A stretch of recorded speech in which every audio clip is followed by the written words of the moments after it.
Selamat pagi semuanya. Dalam video kali ini kami akan mempresentasikan hasil kerja kelompok kami yang berjudul konsep dasar pengujian hipotesis dalam mata kuliah statistik. Sebelum melakukan presentasi, terlebih dahulu kami akan memperkenalkan diri kami masing-masing. Saya Yohanes Galis, NIM 0059. Saya Iwan Kosan Dimili, NIM 0036. Saya Edward Suni, NIM 0054. Saya Marcelin Musturgun, NIM 0056. Saya Maria Deviani Dahung, NIM 0038. Konsep dasar pengujian hipotesis statistik dan penelitian. Dalam statistik, hipotesis dapat diartikan sebagai pernyataan statistik tentang parameter populasi. Statistik adalah ukuran-ukuran yang digunakan pada sampel min X sama dengan rata-rata, S sama dengan simpangan baku, S2 sama dengan varians, R sama dengan koefisien korelasi, dan parameter adalah ukuran-ukuran yang digunakan pada populasi.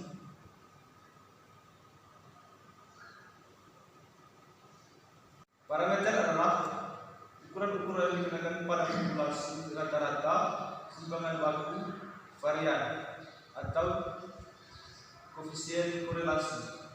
Dengan kata lain, hipotesis adalah taksiran terhadap parameter populasi melalui data sampel, penelitian yang didasarkan pada data populasi atau sampling total atau sensus dengan tidak melakukan pengujian hipotesis statistik. Dari sudut pandang statistik tersebut, penelitian deskriptif.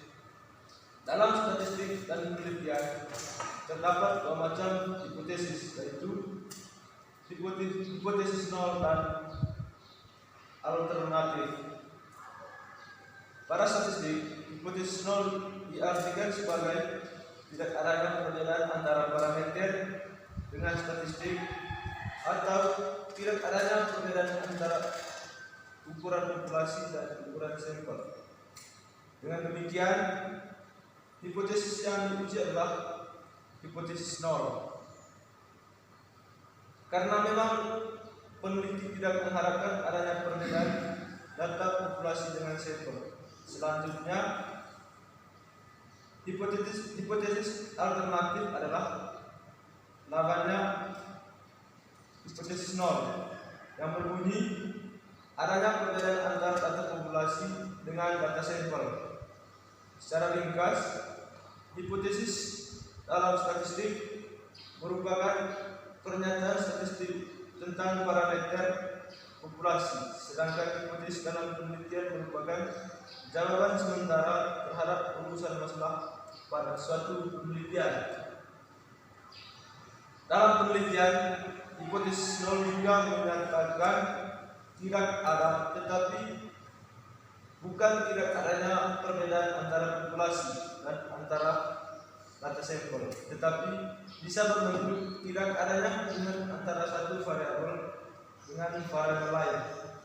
Tidak adanya perbedaan antara satu variabel atau lebih pada populasi sampel yang berbeda, dan tidak adanya perbedaan antara yang diharapkan dengan kenyataan pada satu variabel atau lebih untuk populasi atau sampel yang sama.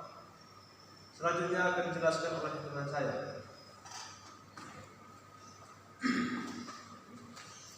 Tiga bentuk rumus hipotesis. Menurut tingkat eksplanasi hipotesis yang akan diuji, maka rumusan hipotesis dapat dikelompokkan menjadi tiga macam, yaitu hipotesis deskriptif pada satu sampel atau variabel mandiri atau tidak dibandingkan dan dihubungkan, komparatif dan hubungan. Yang pertama, hipotesis deskriptif. Hipotesis deskriptif adalah dugaan tentang nilai suatu variabel mandiri tidak membuat perbandingan atau hubungan. Sebagai contoh, bila rumusan masalah penelitian sebagai berikut, Maka hipotesis jawaban sementara yang dirumuskan adalah hipotesis deskriptif. Yang kedua, hipotesis komparatif. Hipotesis komparatif adalah pertanyaan yang menunjukkan dengan nilai dalam satu variabel atau lebih pada sampel yang berbeda. Contoh rumusan masalah komparatif dan hipotesisnya. Yang pertama, apakah ada perbedaan daya tahan lampu merek A dan B? Yang kedua, apakah ada perbedaan produktif kerja antara pegawai gelombang 1, 2, sampai 3? Yang ketiga, hipotesis hubungan atau asosiatif. Hipotesis asosiatif adalah satu pernyataan yang menunjukkan dugaan tentang hubungan antara dua variabel atau lebih. Contoh rumusan masalahnya adalah apa ada hubungan antara gaya kepemimpinan dan dengan efektivitas kerja. Rumusan dan hipotesis nolnya adalah tidak ada hubungan antara gaya kepemimpinan dengan efektivitas kerja. Hipotesis statistiknya adalah HO P sama dengan 0, HA P tidak sama dengan 0, P simbolnya yang menunjukkan kuatnya hubungan. Taraf kesalahan dalam pengujian hipotesis. Seperti telah dikemukakan, pada dasarnya menguji hipotesis itu adalah menaksir parameter populasi berdasarkan data sampel. Terdapat dua cara menaksir, yaitu point estimate dan interval, atau sering disebut confidence interval. Point estimate atau titik taksiran adalah suatu taksiran parameter populasi berdasarkan satu nilai data sampel. Sedangkan interval estimate atau taksiran interval adalah suatu taksiran parameter populasi berdasarkan nilai interval data sampel. Hipotesis atau menaksir bahwa daya tahan kerja orang Indonesia itu 10 jam per hari. Hipotesis ini disebut point estimate karena daya tahan kerja orang Indonesia ditaksir melalui satu nilai yaitu 10 jam per hari.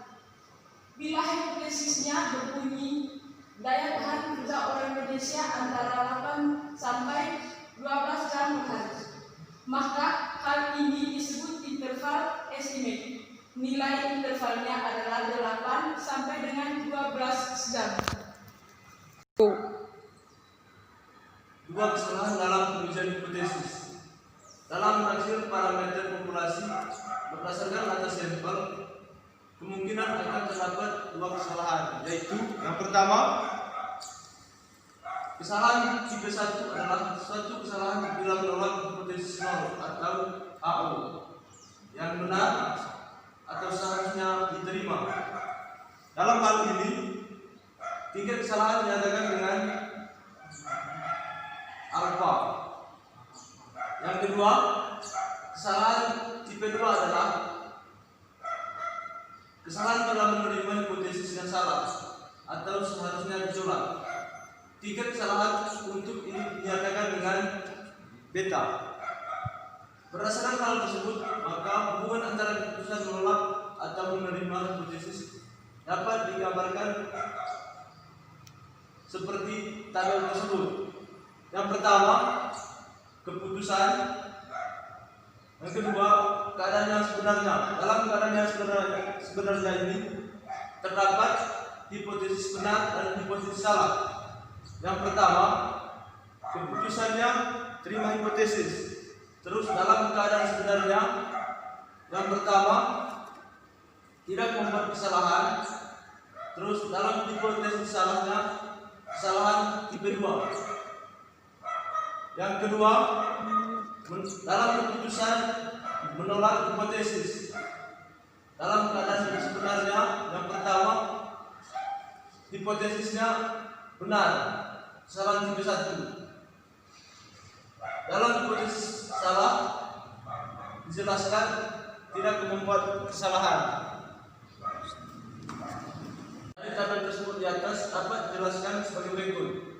Yang pertama, keputusan menerima hipotesis nol yang benar berarti tidak membuat kesalahan.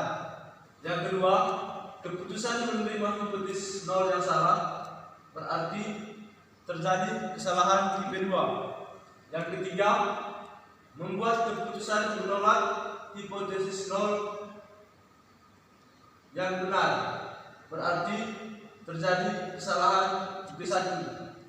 Yang keempat, keputusan menolak hipotesis nol yang salah berarti tidak membuat kesalahan. Baik, sekian saja presentasi dari kelompok kami. Akhir kata kami ucapkan limpah terima kasih.